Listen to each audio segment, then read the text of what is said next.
po ng reflection sa ating mga buhay ngayong taon kasi matatapos na yung unang kalahati. So, there might be some things that we want to improve on, or there might be some things that we want to continue or to start ngayong paparating na yung second half naman ng taon. So, a good time to reflect as well. So, magsisimula na po tayo in ilang seconds lang siguro. So, I enjoin you to talk to your seatmates. Batiin po natin habang di pa tayo nagsisimula. Magandang araw ng linggo.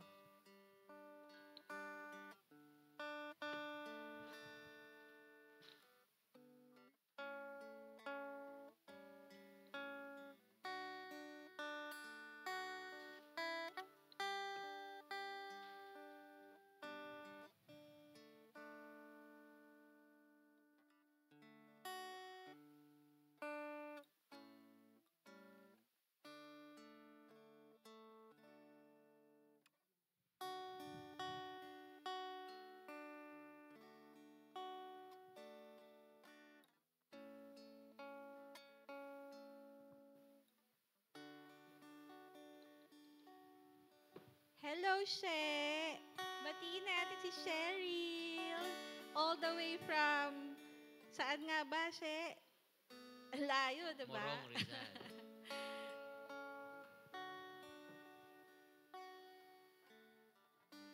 Our call to worship for today will be coming from Psalm 19. Samahan niyo po ako sa pagbabasa ng salita ng Diyos. Psalm 19. The heavens declare the glory of God, and the sky above proclaims His handiwork. Day to day pours out speech, and night to night reveals knowledge. There is no speech, nor are there words, whose voice is not heard. Their voice goes out through all the earth, and their words to the end of the world.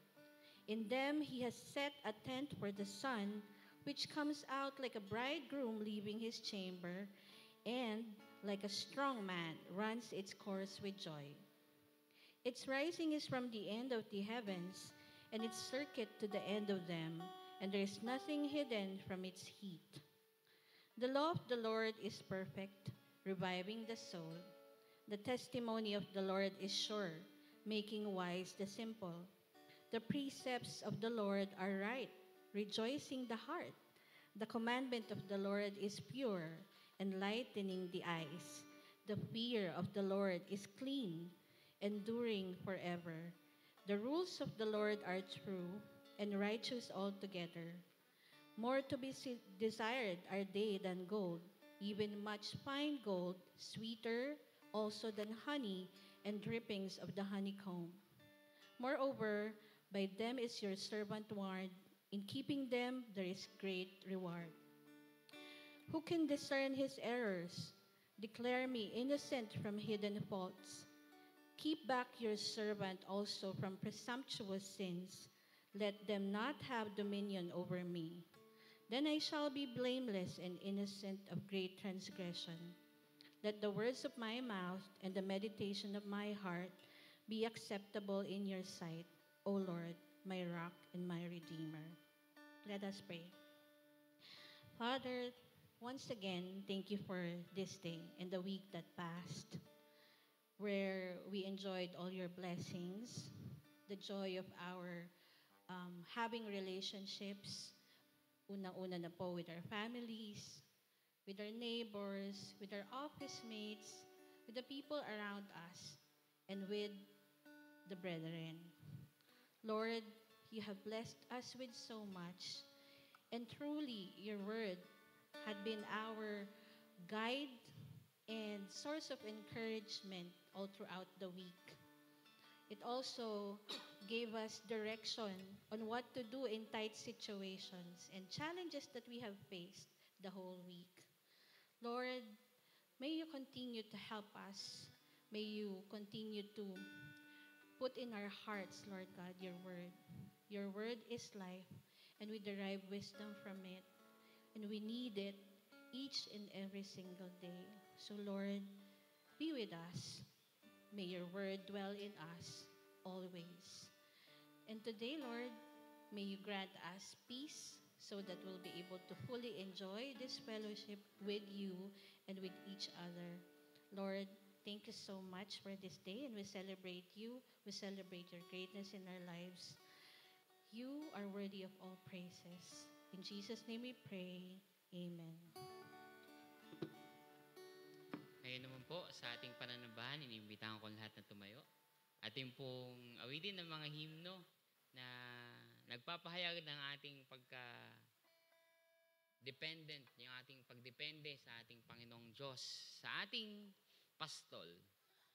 Awitin po natin unang-una ang Savior like a shepherd lead us.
Patuloy po nating ahayag at idulog natin mga sarili sa Panginoon sa ating pagdepende sa Kanya sa lahat ng pagkakataon at awitin po natin ng I need Thee every hour.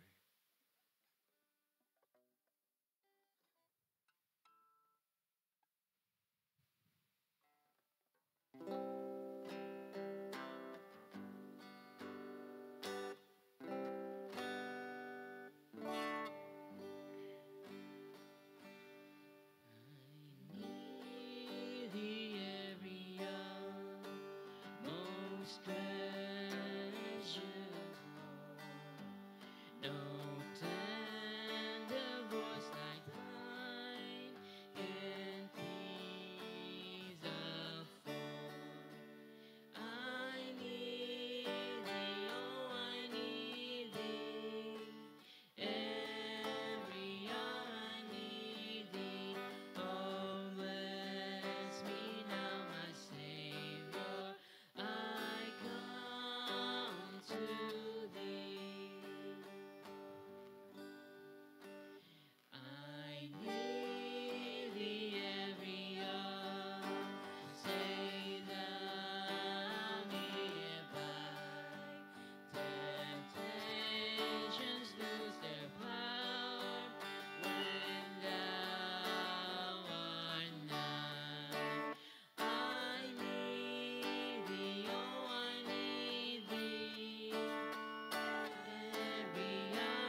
to thee.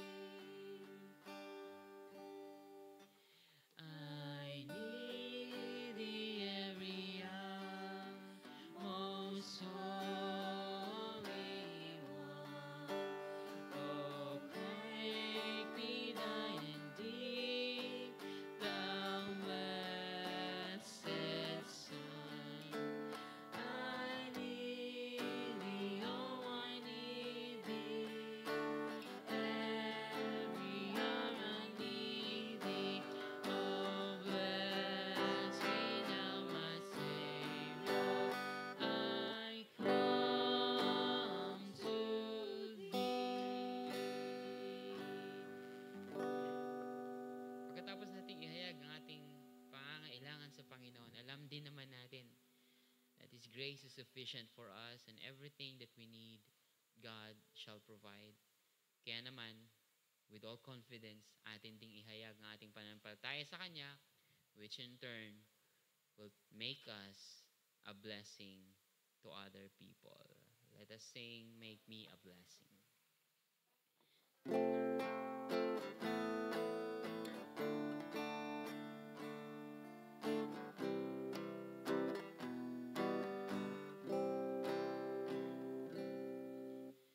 Out in the highways and byways of life, many are weary and sad.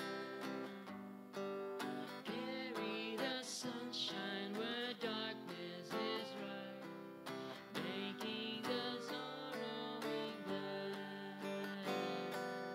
Make me a blessing.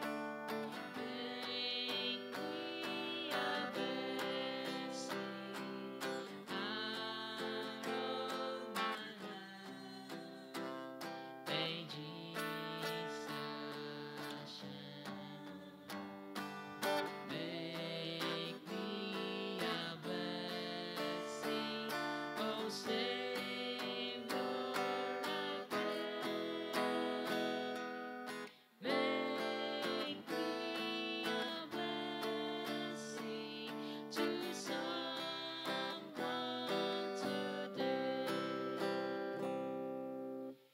Tell the sweet story of Christ and His love. Tell of His power to forgive. Others will trust Him if only you prove through every moment you live. Make me a blessing.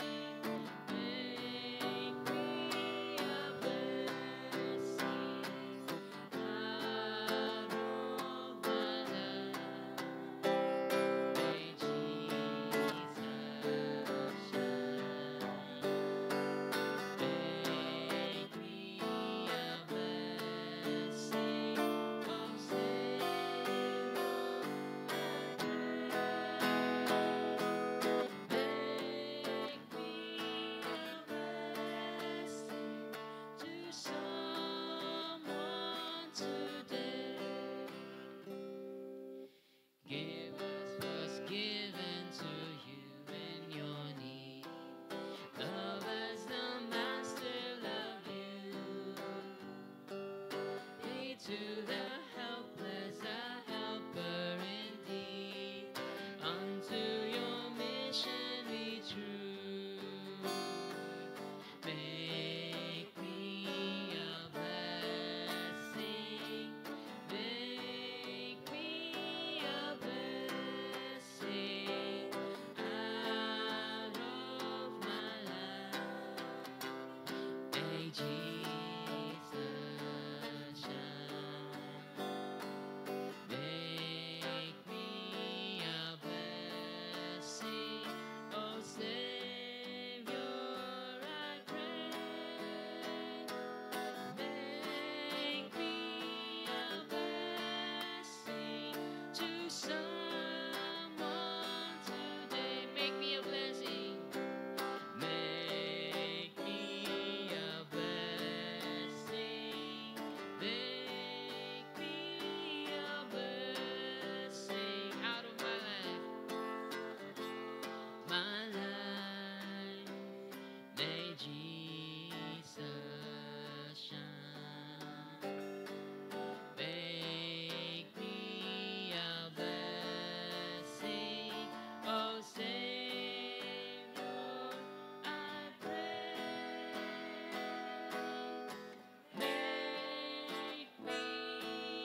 Praise the Lord. Palapakan po natin ang ating Diyos na siyang blessing natin lahat. And indeed, we can be a blessing because of our Lord and Savior, Jesus Christ.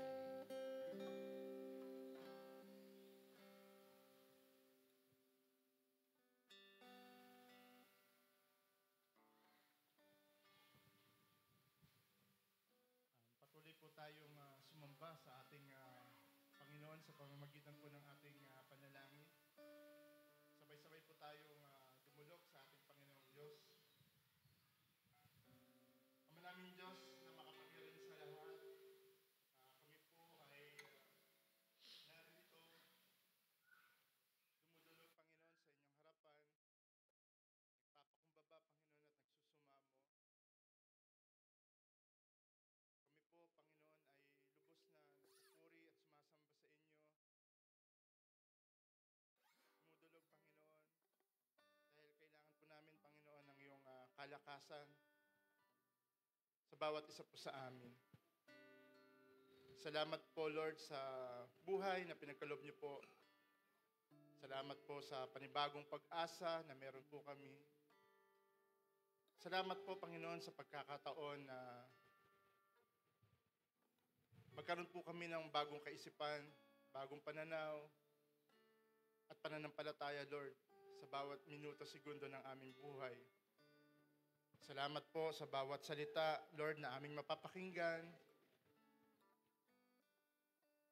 Naway ito'y magbigay, Panginoon, ng lakas ng aming pananampalataya. Patuloy, O Diyos, na pagtitiwala sa inyo. Upang sa ganun, Lord, sa bagay, Panginoon, na kami po'y mapanghihinaan, dulot, Panginoon, ng mga bagay na hindi po namin na-expect na dumating sa aming buhay. Kami po ay mananatiling malakas, matatag, Panginoon. Patuloy, O Diyos, pangahawakan ng iyong salita, pangahawakan ng iyong pangako. Salamat po, O Diyos, sa bawat sandali na meron po kaming lakas. Patuloy, O Diyos, na makasamba sa inyo at makapagpuri sa inyo.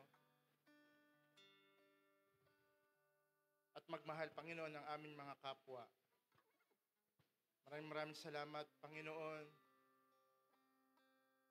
Bagamat kami po'y hindi totally, Lord, perfecto sa aming buhay. Ngunit, Panginoon, kami po'y unti-unti, Panginoon, nababago. Kami po'y unti-unti, Lord, patuloy nagmamahal, papatawad, tuloy ng nakakaunawa, Panginoon, sa aming kapwa. Salamat po, O Diyos, sa pagkakataon na ito, mga challenges na dumarating sa aming buhay. Salamat po dahil nakikita po namin, Lord, dito, minsan, Panginoon, sa mga bagay na madilim na parte ng aming buhay. Kita namin, Panginoon, paano niyo po kami arugain, paano niyo po kami i-comfort, paano niyo po kami patawarin sa aming mga pagkukulang. Patuloy niyo po kaming yakapin, Panginoon, sa tuwing kami nalulungkot. Patuloy po kayong bibigay, Panginoon, ng lakas sa amin sa tuwing kami po'y nadarapa. Napakita niyo po kung gaano po kayo kalaki. Napakita niyo po kung gaano po kayo makapangyarihan. Napakita niyo po sa amin kung gaano po kami kababa, Panginoon. Lalong asahan namin kayo sa oras, sandali ng aming nalalabing buhay. Salamat po, Lord, dahil sa mga bagay na dumarating sa amin. Ay kita namin, Panginoon, sa aming mga sarili. Gaano po namin kayo kailangan. Gaano po namin kailangan ang iyong biyaya, ang iyong grasya sa aming buhay. Salamat po dahil kayo po'y naghahari sa amin. Kayo po ang inyong tagapaglingkod. Salamat po sa bawat dunong, sa bawat lakas, sa bawat talento, Panginoon, na nagagamit namin, Panginoon, sa inyong ministeryo. upang maging bahagi po kami, Panginoon.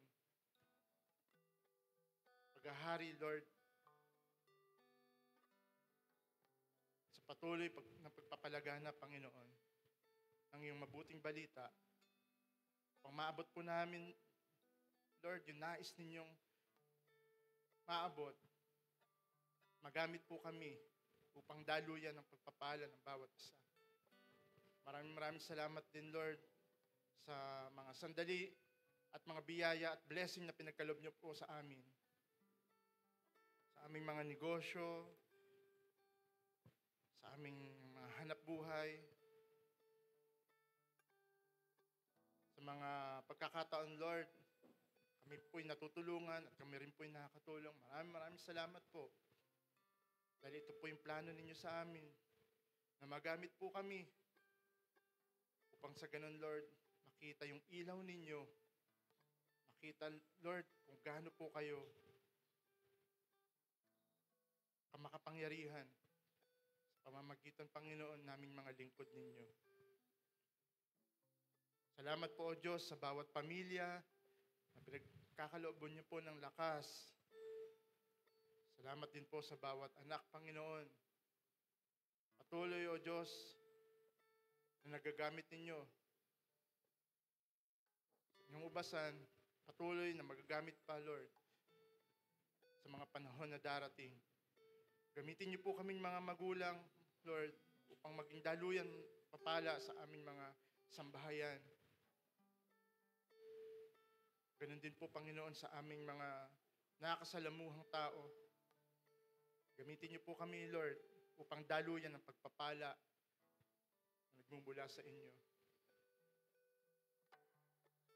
Ganun din po, dalangin po namin ang mga estudyante na at mga magulang na nagpe-prepare, Lord, sa pasukan ng kanilang mga anak. Nagkakatiwala po namin ang aming pangangailangan sa inyo. Maliit man ito o malaki, pinansyal man o hindi. Nakikita niyo po, Panginoon, ang aming mga puso't isipan. At sa lahat, dalangin po namin ang bawat isa po sa amin na nakakaranas, Panginoon, ng sakit,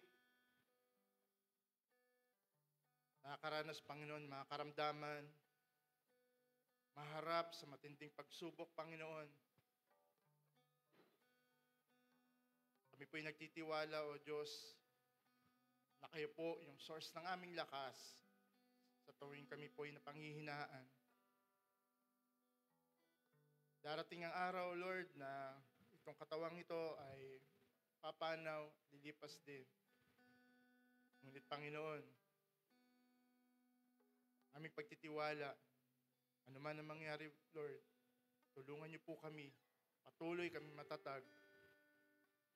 Ano man ang dumating sa aming buhay, ano man ang mga conclusion, Lord, findings ng mga doktor, biglaang sakit na darating sa amin.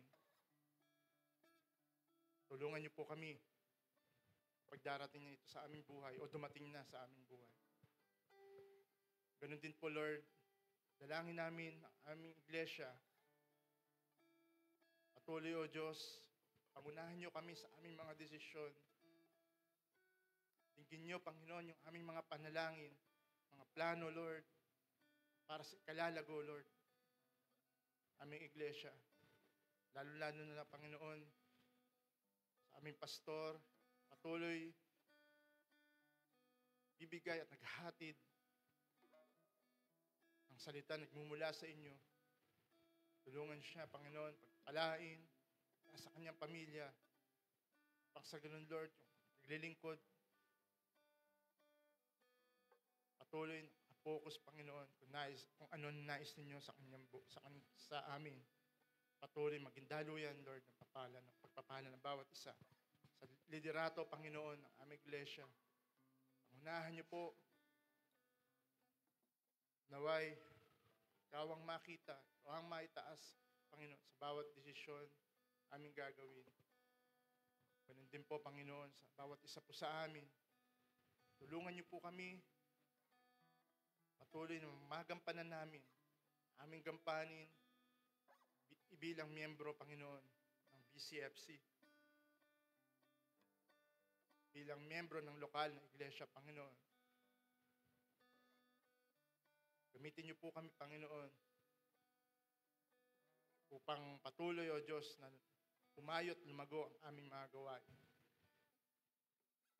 Dalangin din po namin ang aming bansang Pilipinas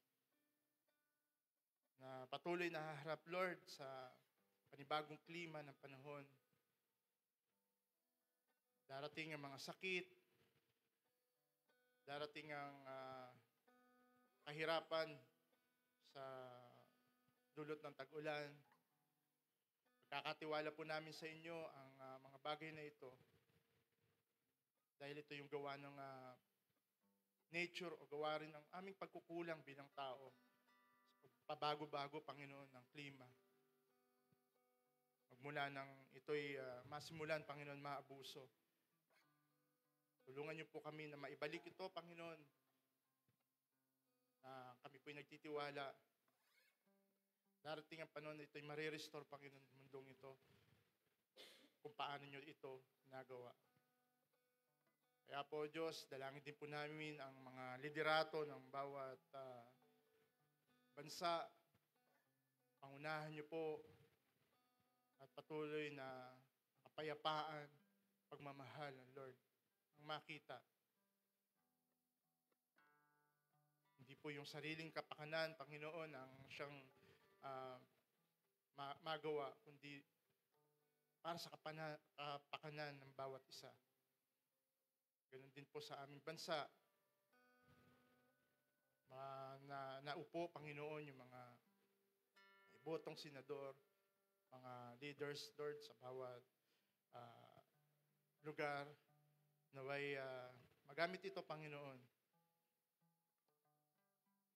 At sila'y gumawa ayon sa inyong kalooban. Tulungan niyo po kami na magampanan din po namin ang aming tungkulin bilang isang Pilipino. Magampanan po namin yung aming gawain bilang Kristiyano sa community, sa buong bansa, Panginoon, na makita, Lord, ang kaningningan, Panginoon, aming Panginoong Jesucristo. Kaya po minsan pa, O Diyos, aming pinagkakatiwala mga bagay-bagay na ito sa aming buhay. Ganon din ang mensahe, Panginoon, ang aming maririnig. Patuloy na kayo ang maitaas. Kayo ang aming marinig. Kayo, Panginoon, ang aming mapapurihan. Nawa, O Diyos, dinggin ninyo ang aming panalangin. Maraming salamat, Ama. Lahat ng ito po ay aming panalangin sa aming dakilang hari, kapagligtas, aming Panginoong Jesucristo. Amen.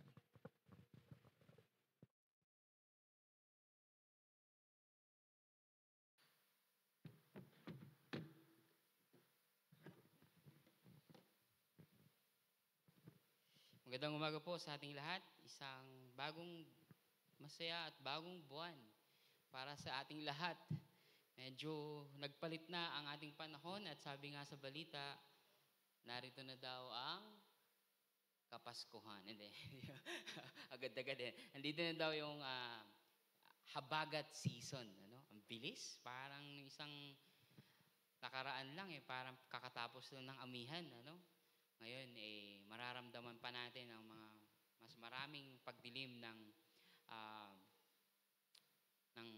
ulap at maagang pagdilim ng araw, pero hindi tayo magpapatalo sa pagbago ng panahon at magpapatuloy tayo sa ating pag-init at pagsunod sa Panginoong Jesus, pag-init ng ating pananampalataya by obeying Him. At kagaya nga po ng mga nabanggit na natin noong nakaraan, tayo ay magpapalit na naman ng panibagong tema. So, iiwan muna natin ng isang saglit ang personal development at may bago po tayong pag-uusapan. At ito po ay mahalaga, napag-uusapan na siya palagi, pero from time to time, hindi siya talagang yung parang ginagawang tema ng buong ganitong buwan. minsan nga, nalalagay lang siya sa fifth Sunday at kinoconsider na stewardship Sunday. Pero kapag ito ay madalas na binabanggit ng Panginoong Jesus, ay madalas din dapat natin siyang pag-usapan. At ito po ay ang wealth and money. Paano ba natin ito pag-uusapan? Well, ano ba ang mga dapat na tanong natin dito? What is the Bible's teaching on this aspect of our Christian life? Ano ba yung sinasabi ni Jesus? Ano ba yung sinasabi ng buong Biblia tungkol dito? How do we handle ang mga kaperahan at ang mga kayamanan na meron tayo o mga pag-aari na meron tayo? Na maganda siyang usapin at mahalaga dahil hindi lang siya pagdating sa pagbibigay ng tithes or offering, or sa iba pang yung pagbibigay mismo, naalala ko yung nabanggit ng isang kaibigan namin ni Julie, kasama namin sa ministry ng Micah Philippines. May pag-aari siyang construction company. At alam naman natin na ang mga tao sa construction company ay hindi sila yung mga, kumbaga, nakapagtapos ng mga masters or kumbaga marami nakakabit sa pangalan, So they have started this ministry with a heart to help people na pumapasok sa construction industry. So they're helping people hindi lang para i-hire sila at bigyan ng sapat na sweldo na sinasabi ng gobyerno, hindi lang dahil sa may right benefits silang binibigay na mahalaga naman 'yon, but they're also teaching them the right way of handling finances. Di ba madalas kasi kapag napapagod yung ilan sa mga nasa construction industry, kapag napapagod, pag-uwi, minsan napapainom, wala pa yung sweldo, wala pa yung isang buwan pagkatapos natanggap yung sweldo, babali na naman kay foreman, gano'n. So, gusto yung sweldo. So, minsan nagiging problem yun, So, itong kaibigan ko at yung misis niya who have started in the construction industry, mahalaga para sa kanila yung matutunan ng kanilang mga kasamahan sa kumpanya ang mag-handle ng wealth and their mga natatanggap ng mga sweldo. So, in the same way, mahalaga ito sa atin mga kapatid, And many of us experience challenges pagdating dito. Financial management, spending, savings. Those are secondary pa nga kasi ang first is, ano ba ang dapat na pagtingin natin pagdating sa wealth and money, which is what actually we will be talking about sa umagang ito. We will be looking at sa sinasabi ni Jesus kung ano ba dapat yung attitude natin sa material possessions.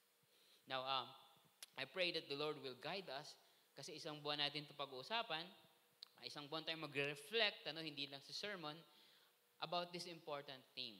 But for now, let's start with what Jesus said and how He started talking about it.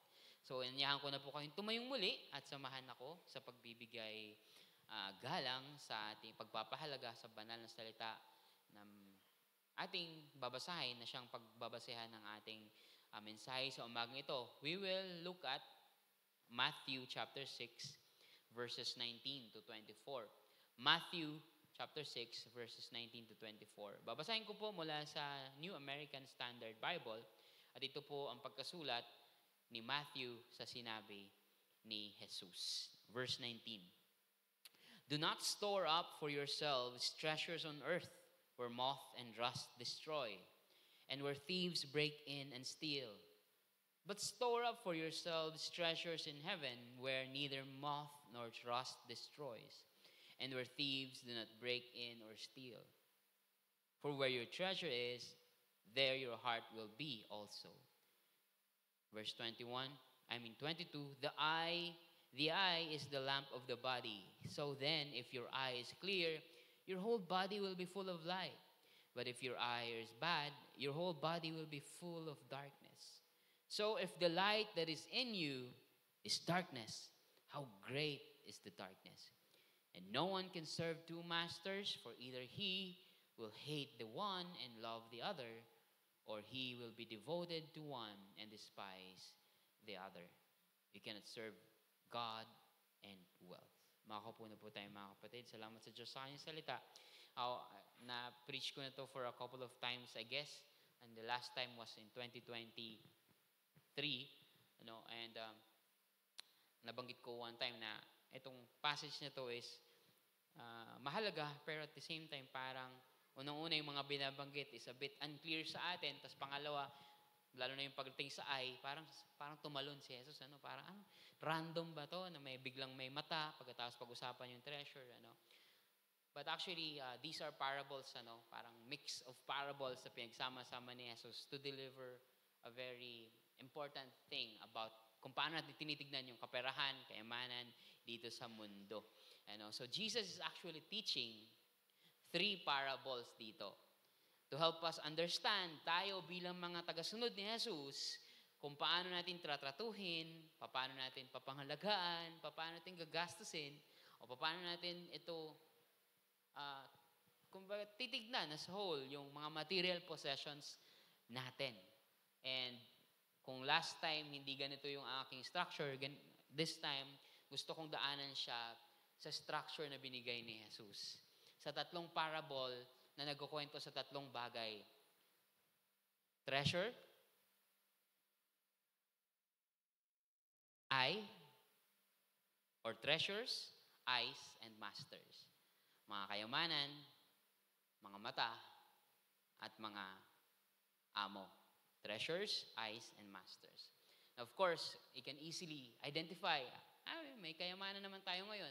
May mata naman tayo ngayon. May mga master din naman tayo ngayon. Pero at the same time, we should understand, we should realize na yung mga bagay na yan ay relate na relate din sila sa panahon na yan, pero mas malalim ang ibig sabihin sa panahon nila. The same way, the way na ginamit ni Jesus, kaya mas makabuluhan ito sa kanila.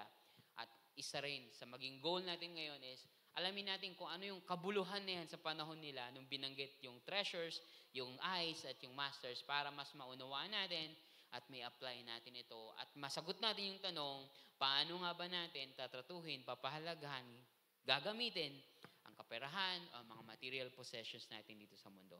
Treasures, eyes, masters. Treasures, eyes, masters. Yan din ang title ng aking message. So unang-una, treasures. At sa ilalim ng parable na to, we should ask, where do you store or invest your treasure? Saan ko iimpukin? O saan ko ilalagak o itatago ang aking kayamanan?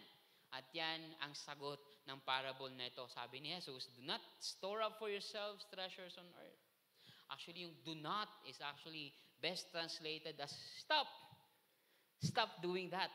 Kasi given naman na ginagawa na ito ng mga tao sa panahon nila. So it's not as if parang kakapanganak lang ng tao tapos bigla siyang may pera. Oh Lord, may pera ako, paano ko gagamitin? But in reality, people are already doing the opposite. People are already doing what Jesus is not teaching. So nung dumating si Jesus, ang impact nitong sinabi niya is actually, stop doing that. Stop storing up for yourselves treasures on earth. Tigilan nyo na yan, kakaimbak ng kayamanan dito sa mundo. Tagalogin natin in a more conversational manner na kung saan ay yung mga, ano nga yung moth sa Tagalog? Basta, yan. Yan yung akala natin na si Lola, kapag nakikita natin pumasok sa loob ng bahay sa isang gabi. Pero hindi. Maraming klase ng moth and may mga moth na kumakain ng mga damit natin. Akala natin daga. Kawawa naman yung mga mababait, lagi na pero yung moth yun, kumakain ng damit. And minsan yung mga iba pang species ng moth ay kumakain ng wood, kumakain ng kung ano-ano. So, kaya nilang kainin yung mga treasures na iniimbak. And of course, yung kalawang, kung ano mang kagamitan. Dahil literal ito na binabagit ni Jesus na treasures. Sa panahon nila, ang mga treasures ay hindi bitcoins. Ang treasure sa panahon nila ay talagang, kung hindi man pera, ay talagang literal na mga ginto o literal na mga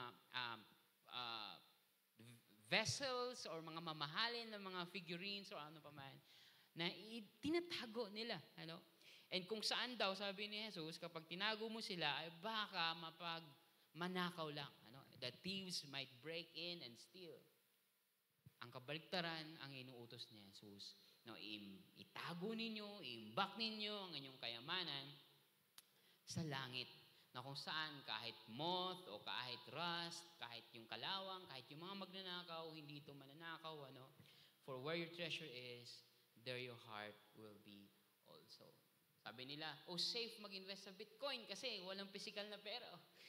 kakapanood ko ng kakapanood ng mga crime videos. Ang million-million pa nga ang nakawan sa mga bitcoins, ano. So there's not really nothing safe, ano, when it comes even to technology, even if you apply teknolohiya sa sa pag-iimbak ng kaperahan o ng ano pa mang kayamanan. Totoo itong sinasabi ni Jesus. So stop storing. Meaning ginagawa na ito ng mga tao at ang gusto ni Jesus is ma-reorient yung pananaw, yung kaisipan, yung kaugalian ng tao. To reorient. To repent. Ano? Kung papunta ka sa direksyon na yan, bumaliktad ka. Ano? To turn around kung paano natin tinitignan yung accumulated wealth. No, kasi hindi lang to simpleng pera ang binabanggit dito. No? It's treasures. Ano? It meaning, yung iniimbak mo, the accumulated wealth more than dun sa kinakain mo. Pinanggagastos mo sa mga bagay-bagay. May mga tira-tira na iniimbak mo, the accumulated wealth. How do we invest it? Saan ba natin to ilalaan? And how can we make it secure at the same time? Kasi ang intention mo, itago. I-secure mo. At ang concern ni Jesus, pag tinago mo sa ganitong kapamaraanan, nanakawin lang yan.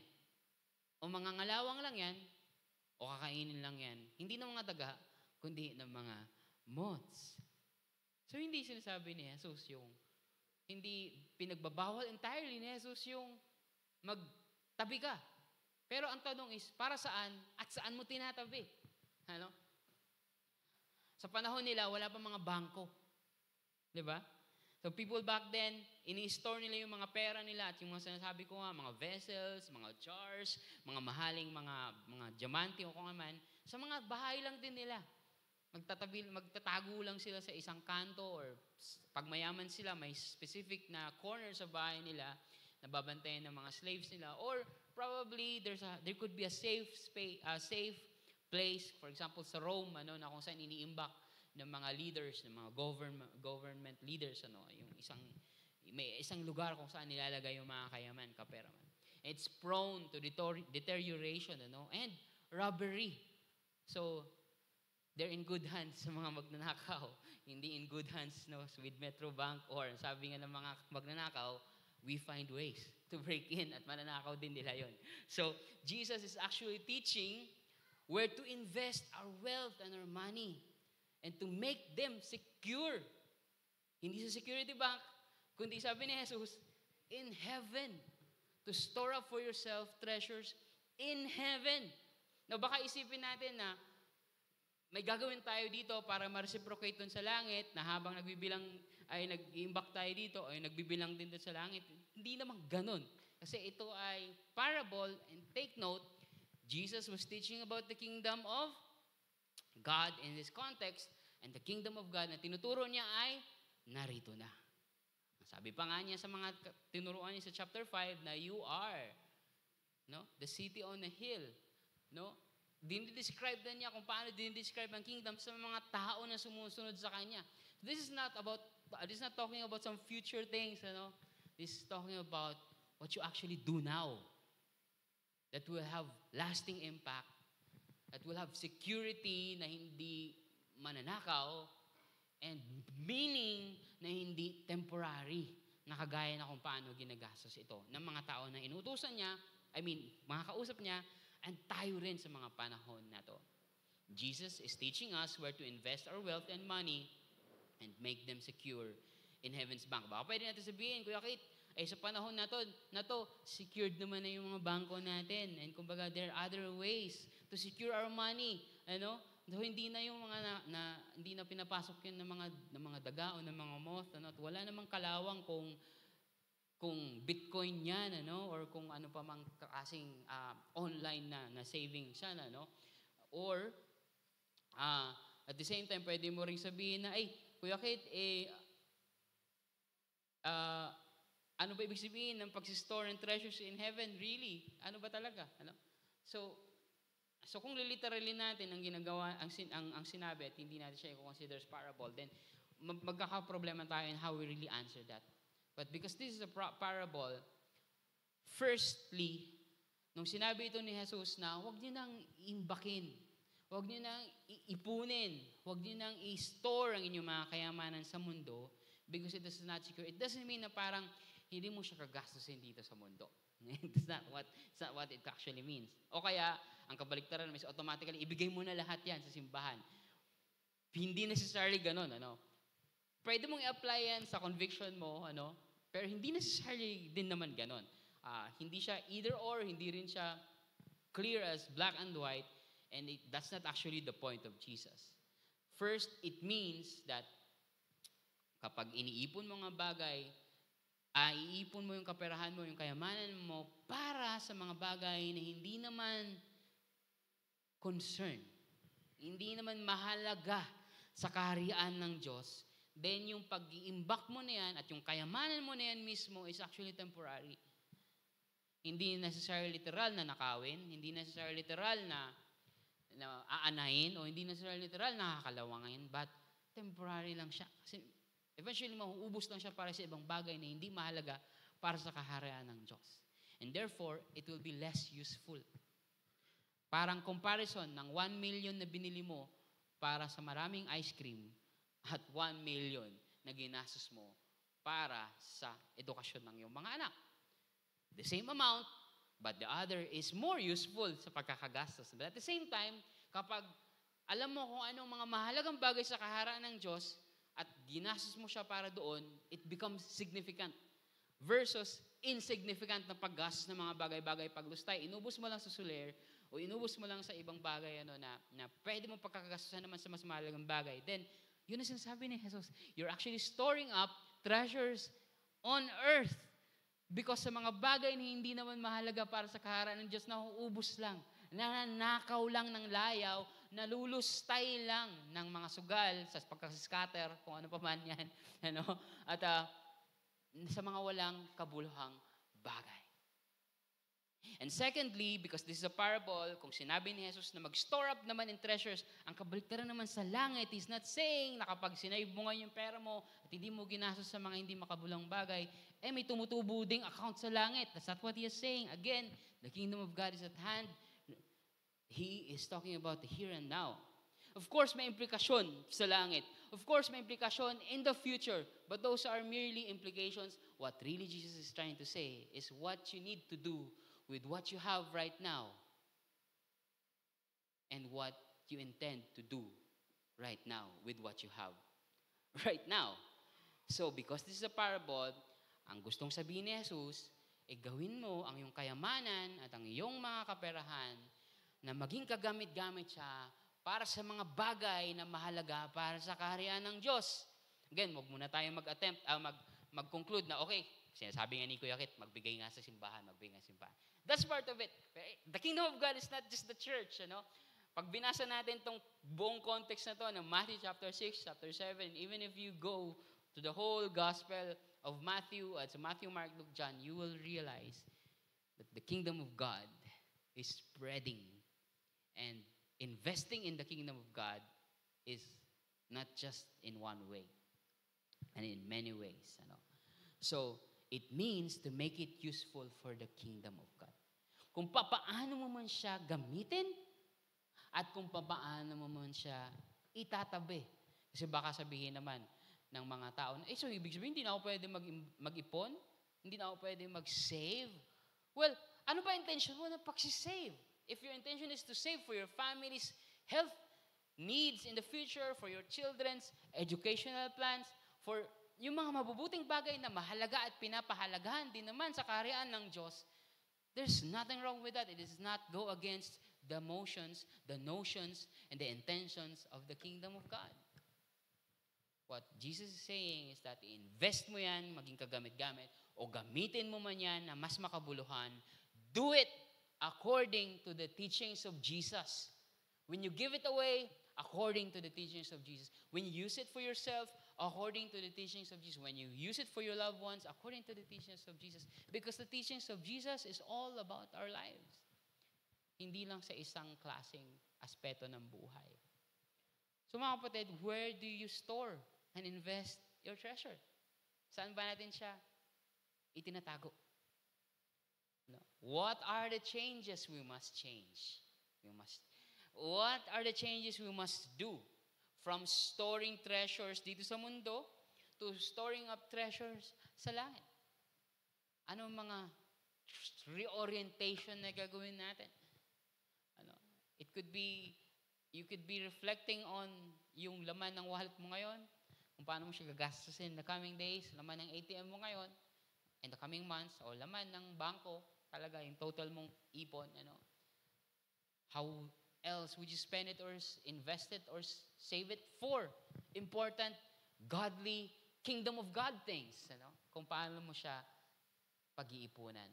Now, we can think of other examples, so many examples kung paano ito ginagawa ng mga individuals sa kilala natin. Of course, we don't have to mention people because we know may mga individuals na nag-i-invest ng mga accumulated wealth nila to help students to go to school. May mga nagaganon. Yung iba dinadaan sa World Vision or sa iba pang mga children foundation o mga charity. Or yung iba ginagawa ito personally sa mga kamag-anak nila or sa mga kapitbahay nila. Big or small ways. There are individuals who also help fund ministries or missions. Nag-i-invest yung mga accumulated wealth nila, ini-spend or ini-invest sa mga charity or sa mga ministries or sa mga missions. Now, no matter how you spend it, I'm giving it to you for the ministry, for the mission. Not just sa church, posible sa para-church, posible sa mga Christian organizations who you think passionate ka sa impact nito. It could be something, an organization that helps preserve the environment or conserve the biodiversity of our nature. Or to pursue sciences and studies sa mga gamot na pagaling ng mga may sakit. Anything, those are big ways na, no? Pero it could be anything under the kingdom of God. There are also people na mag-invest in meeting specific needs para sa mga mas nangangailangan, those in poverty. Yung mga pangangailangan nila sa pang-ospital, o sa sakit nila, or yung mga daily needs nila, simpleng kakainin nila sa araw-araw.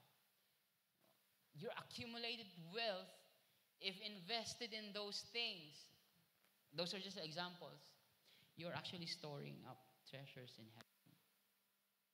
Meaning you are making an impact na hindi temporary. You're using it in a more useful way, in a more meaningful way, and the impact could not be robbed. Hindi pwedeng nakawin yung impact niyan sa mga tao at impact niyan sa kaharian ng Diyos. The goodness that you spread with your generosity cannot be eaten by moth, ruined by rust, or even stolen by the people who think na pwede pa nila itong gamitin sa ibang masasamang bagay.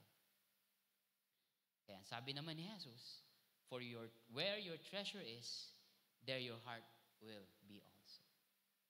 Now, may disclaimer pa si Jesus, that it gives away who you are. It shows your heart. It reveals your heart kung saan ka gumagastos, kung saan ka nag-i-invest, kung saan mo ginagamit ang yung accumulated wealth, where your heart is. Kung nasaan ang yung loyalty, nasaan yung allegiance. Mamaya, sasagutin pa natin yan sa dulo. Nasaan ang yung desires, nasaan ang yung priorities sa buhay.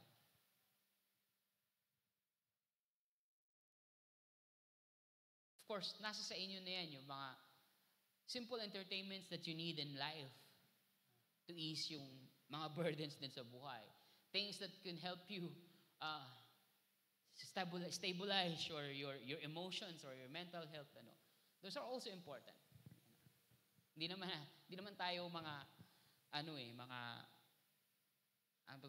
hyper conservative who think ang panunood ng sine ay bawal. Think of buying a shoe, an extra shoe for your work or for your sports or for your thing na bawal, or yung kapag bibili ka na kakain ka muna, mag-i-spend ka muna ng malaki-laki for you to treat your family, That's not the point, It's how you think, how this implies, how this adds up in my passion or in my compassion or in my walk with God, in my help spread the kingdom of God. as I help spread the kingdom of God. And it reveals your heart. No? Nasaan yung mga desires, nasaan yung mga properties. So that's the parable of the treasure. It makes us reflect. Saan ba tayo nag-iimpok? Saan ba tayo nag-iipon? The second parable is the eye, no? Or the eyes na binabanggit dyan. At binabanggit pa dyan kung clear, kung good or bad. At may darkness, my old friend pang binabanggit dyan. Eh, kaya nga, kapag binabasa mo to, kahit hanggang ngayon, pag binabasa ko, tapos ang una agad na impression ko, parang tumalon. Lagi kong kailangang alalahanin ulit, kailangan kong aralin ulit what Jesus really meant by saying this, that the eye is the lamp of the body. No? May ilaw, kumikinang ang iyong mata. And kapag yung mata ay malinaw, kagaya ko, 2020, kung literally natin, but your whole body will be full of light. And but pag pangit yung mata mo, or kung ano man ibig sabihin dyan sa bad na tinutukoy dyan, your whole body, or proneness yata yung Greek word dito, your whole body will be full of darkness. Pero kung ang iyong ilaw daw sa mata ay darkness, ilaw sa mata ay darkness, ilaw ay darkness, sabi kasi niya, light is darkness, grabe daw yung kadiliman. So merong may kinalaman sa buong pagkatao natin ang tinutukoy dito dahil may mentioning pa ng whole body. And remember, this is a parable. We don't have to take it literally. What does it actually mean sa panahon nila? Kagaya ng kapag sinabi mo, naghahalo ang balat sa, ano nga ibig sabihin nun? Pag tinanong ko kayo, bilang Bisaya, hindi ko alam ibig sabihin nun, di ba? Pero hindi yan literal, alam nyo. Hindi yan literal. Parang kapag sinasabi nyo, balat sibuyas, di ba? Hindi mo naman siguro, ba, amoy sibuyas nga ako. Hindi, ang ibig sabihin natin, madaling, pag balat sibuyas, madaling magtampo o madaling umiyak kasi nakakaiyak yung sibuyas o whatever. Basta, hindi yan literal. It's a metaphor, it's figurative. So kapag binabanggit yung mga bagay-bagay, you just think, kung ako, Bisaya, ano ba ibig sabihin nyo pag sinabi nyo balat sibuyas? At kung tayo ay mga modern Christians, itanong din natin, ano ba ibig sabihin sa panahon nila? Ito mga binabanggit ni Jesus. Now, may binanggit si Jesus that the eye is clear. When the eye is clear, malinaw. No? Again, hindi lang to literal. Kasi kahit pa malinaw ang mata mo, kung hindi ikaw ang tinutukoy dito, then hindi ka according sa tinuturo ni Jesus dito. I think the proper question na sinasagot ng parable na to, mga kapatid, is how healthy? Hindi yung optical vision mo. How healthy, hindi kung 20/20 ka o kung ano ng grado ng mata mo. Or kung may darkness or lightness man na literal sa buhay mo, kung kawawa ka naman, kung may nagja-jumper sa bahay, madilim na sa bahay niyo. But it's actually figurative. The right question to ask is, how healthy is your spiritual life? Gaano kaganda, kalalim, kalago ang yung spiritual life that will align dito sa tinuturo tungkol sa paggamit natin sa kayamanan o sa kaperahan o sa mga material possessions natin. The eye is clear at ang word na clear dyan is, binanggit ko na to last time, is hapluos. Hapluos meaning clear, ang translation sa English, pero it could mean single, focused, simple, sound meaning maayos, undistracted, unfolded, walang tupi. So kung literally natin, sino mga walang tupi sa mata? No, hindi naman yan tinutukoy dyan, kundi yung pagkatao, yung pagiging Kristiyano na focused, simple, undistracted faith. Yan ang unang layer ng meaning ng eye being clear. Ang mata, pagiging malinaw. But there's another layer of meaning na kapag inaral mo kung paano ito ginagamit. In the same way na kapag ginamit mo yung pag sinabi mong puno, puno can be used in many ways. Pwedeng literal na puno na pag may nilagay kang tubig sa isang baso. Pwedeng puno ng kakayanan. Pwedeng puno ng kagalingan o katalino. Puno ng battery. So it means a lot of things. In the same way, there are also layers of meaning dito sa eye. Being clear. And kapag sinurvey mo yung gamit sa New Testament ng word na clear, which is hapluos, there are related meanings or words na ginagamit yan, like yung Hapluos din, pag ginamit siyang adjective, yung hapluos na word, kapag nagiging verb siya, nagiging haplotes siya sa Greek. At ang ibig sabihin nun is generosity. Ginamit siya ni Paul sa Romans sa pagtutukoy ng generosity ni God. He used that word na clear. For God thou is clear, meaning God is generous. And there are other usage sa New Testament pa, na yung word naman na hapluos ay naging haplos, parang haplos. And nagiging adjective siya or as a modifier to mean generously. So God gives purely, clearly, means God gives generously.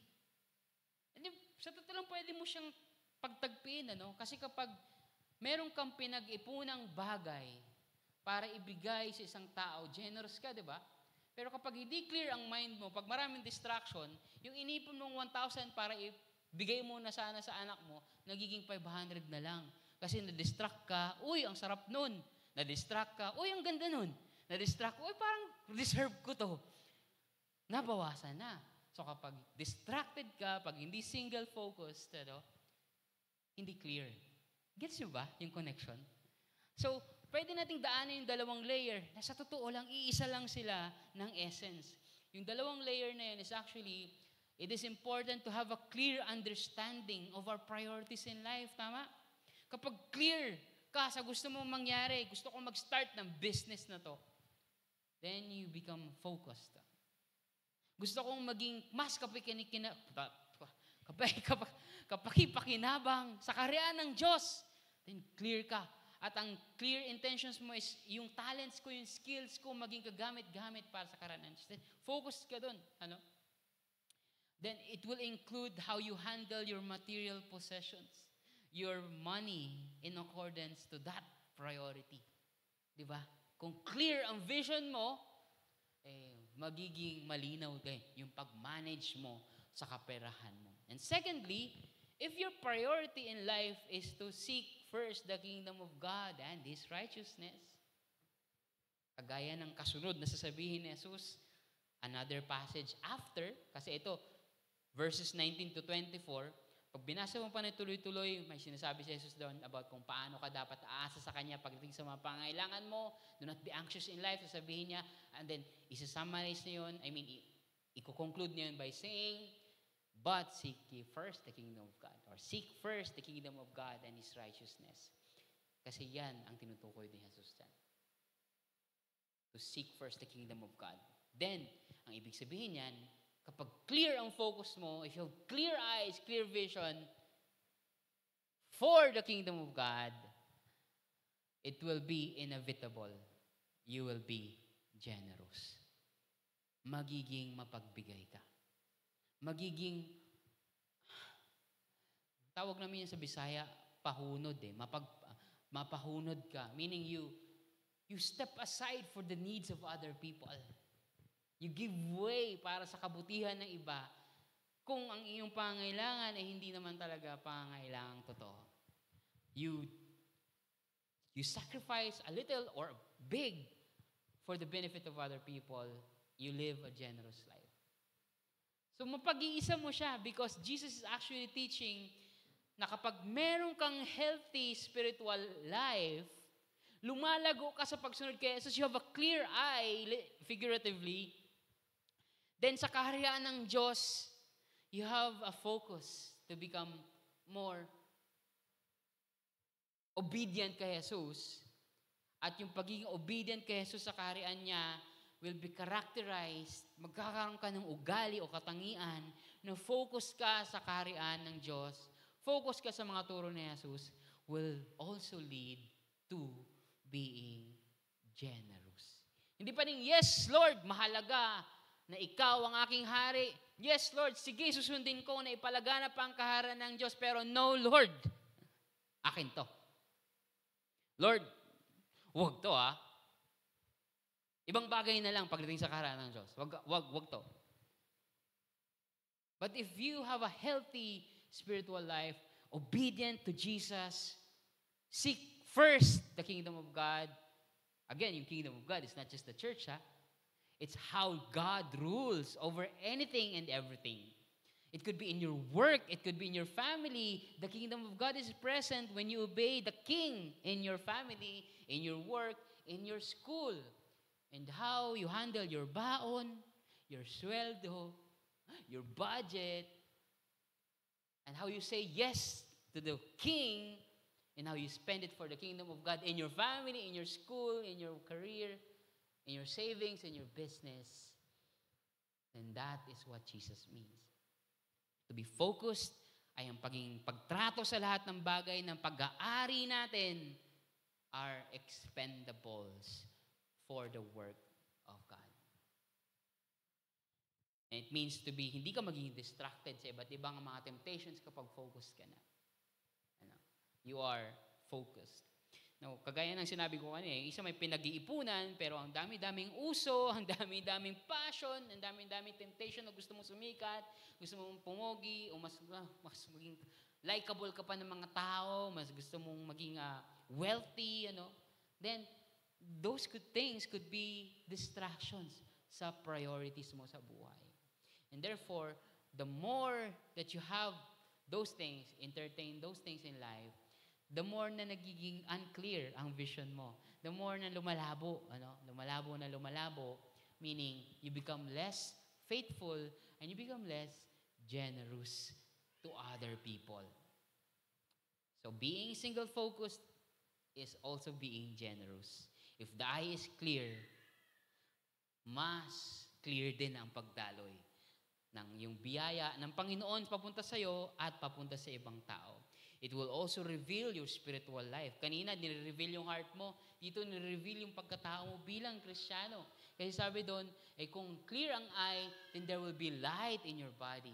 Kapag bad yung eye, there will be darkness in your body. Meaning, it shows who you truly are as a professing Christian. The opposite is true. Na kapag walang light, there's darkness. And how great is darkness daw, sabi ni Lord, kung hindi ka generous. How great is that darkness in your life, in your heart, if ganon ka.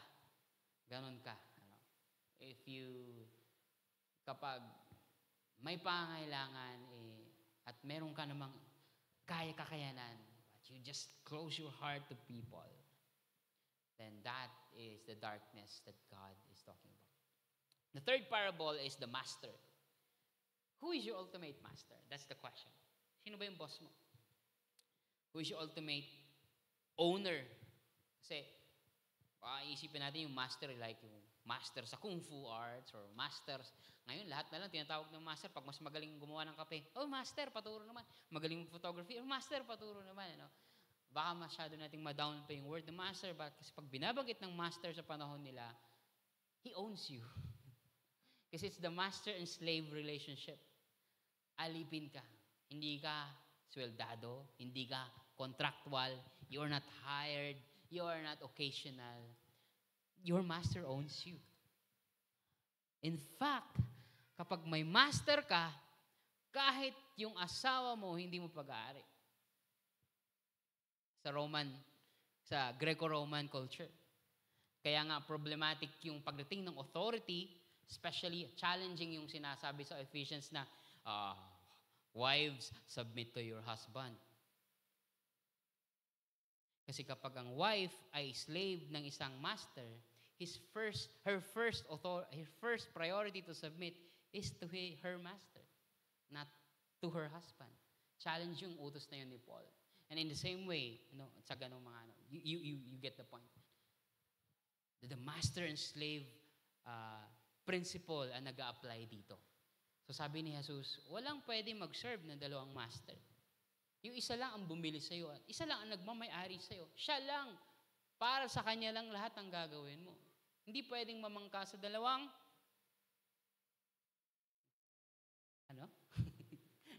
since pinag-uusapan na lang din naman natin dito yung mga metaphors, hindi pwedeng mamangka sa dalawang ilog. Pwede sa panaginip, pero in reality, hindi. For either one will hate one and love the other, sabi ni Jesus. or he will be devoted to one and despise the other. Sabihin na, hindi ba pwede? May boss ka sa ganito, tapos nag-freelance ka pa sa isa, pwede naman yun ngayon eh. Hindi yun yung context. Sa context nila, pag may amo ka, sa kanya yung loyalty mo. And sa panahon nila, laging may rivalry. At sa panahon nila, kapag nagpapakita ka ng loyalty sa hindi mo naman master, pag-iinitan ka ng master mo. Because he might think na ginagamit ka ng isa para pabagsakin ka. Let's understand na ganun ang mindset nila kapag pinag-uusapan tong master and slave concept. Kasi syempre, kailangan natin i-familiarize yung sarili natin sa context nila to understand that it's a serious relationship of a master and an owner. A master and a slave. So meaning, if you're a slave, whatever you have, even your clothes, your master owns it. Sabi ni Jesus, dalawa lang yun eh. Either pagmamayari ka ng Diyos o pagmamayari ka ng mammon. Or sinisimbolize ito yung pera or kayamanan. Which is actually true kahit sa panahon natin ngayon. Kapag alipin ka ng pera, kahit pa magkasakit ka, kaka-OT, hindi naman dun sa mga may magandang intensyon na nag-OT. Kaya huwag kang mag-Racknald. yung mga pinapatay ang sarili nila para maabot yung ambisyon nilang yun, napapabayaan yung pamilya, napapabayaan yung sarili. You're being enslaved by money. Or you're being enslaved by fame. Bahala na sumikat ako or magkaroon ako ng kayamanan na nandito sa mundo na kahit ano pang means ang gagawin ko. Basta maakabot ko yan. You're being enslaved. Or is your master God? That you realize that in reality, sa totoo naman talaga, lahat na meron ka ay galing sa Kanya. Ma-recognize mo man yun o hindi, you belong to God. He is your maker. Kristiyano ka man o hindi, He is your maker. And when you become a Christian, you actually realize He is your master. He owns you, He owns us, and everything that you have belongs to Him. And everything that He wants us to do ay hindi naman para sa Kanya, di ba? May pangailangan pa ba ang Diyos? Everything that He wants us to do has something to do with our good and our neighbor's good. So, saan ka magpapaalipin? Sa pera nakakalimutan mo ng lahat kahit kaibigan o pamilya mo? O sa Diyos na ibabalik ka niya sa tamang landas? It shows how we spend or save money and how generous we are. Sinasummarize nito yung dalawang parable, no? Making us reflect, kanino ba talaga ako?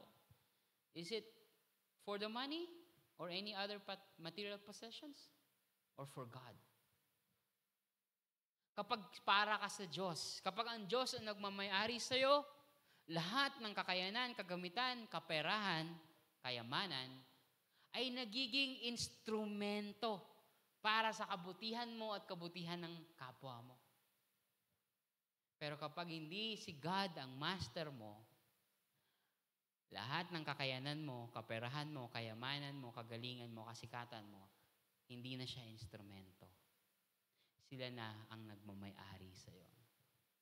That is the stark contrast na binibigay ni Jesus. And you question yourself. You evaluate yourself here and now.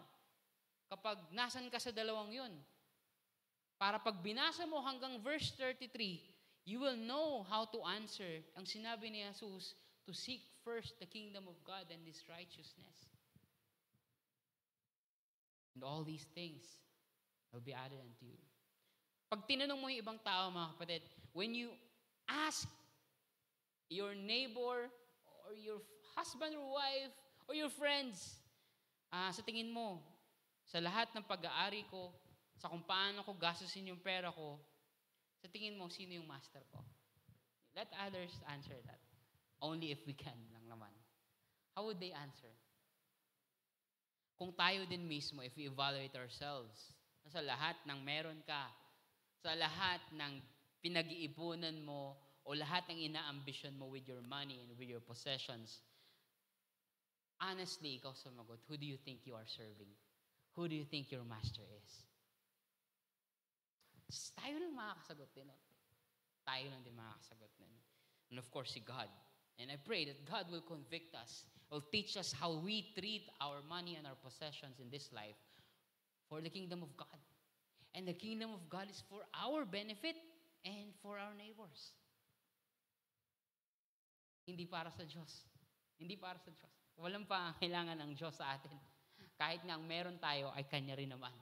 And He can take it away anytime if we use it wrongly. Tama? And when that happens, how great is that darkness? How great is that devastation? How great is that destruction? So mga kapatid, I'll close with this quote from one of the commentaries I'm reading for this sermon. Si R.T. France, sabi ni R.T. France, isang Anglican scholar, disciples, tayo, as subjects of God's kingship, meaning mga nagpapasailalim sa paghahari ng Diyos, disciples as subjects of God's kingship are totally committed to His service. Nakakommit tayo sa paglilingkod sa Diyos and must allow no other concerns to distract them from this prior aim. Itong aim daw natin to serve God or to seek first the kingdom of God and His righteousness. Siguro, yun muna dapat nating pagkaabalahan, ano? To plan for ourselves. Sino ba yung pinaglilingkuran natin? Kasi kung hindi clear yung mata natin dyan, then we might be looking at a lot of things. And yung pera natin, yung kayamanan natin nauubos o dumadaloy para sa mga bagay that are temporary, useless, and insignificant. Para pagdating ng araw, we can confidently say, well, I have lived my life and spent everything that I have with bigger impact to people's lives, with deeper meaning, and with lasting relationships na nag-flourish na buo dahil sa iyong pagiging generous. When we want to learn how to handle our finances, our material wealth, in a way that honors our Lord Jesus, kagaya ng tema natin sa taon na to, all in the name of the Lord, we must first ask, sino ba yung master ko? Sino ba yung hari ko? Kanino ba ako? O kanino ba ako? To whom do I belong? And saan ba nanggagaling ang lahat ng aking seguridad at provision? Kung iisang Diyos lang ang sagot ng lahat ng yon, then you have started the right way. Your master is God. Your king is God. You belong to God. And all our provisions and security come from Him. Then you are starting the right way. Daming challenges, of course. Daming struggles. But the Lord is your provider. The Lord is your shepherd. The Lord is your master. And He will take care of us. Maraming salamat sa Panginoon sa Kanyang mensahe. Ngayon naman po, mga kapatid, ay dadako tayo sa banal na hapunan na siyang Kanyang itinuro sa atin na ating patuloy na alalahanin upang mas lalo nating maunawaan ang mapahalagahan ang ginawang sakripisyo ng Panginoong Jesus. Mundo, sa ating pagkatao, sa ating mga buhay, sa ating karumihan at sa lahat-lahat ng ating karapatan bilang mga anak ng Diyos.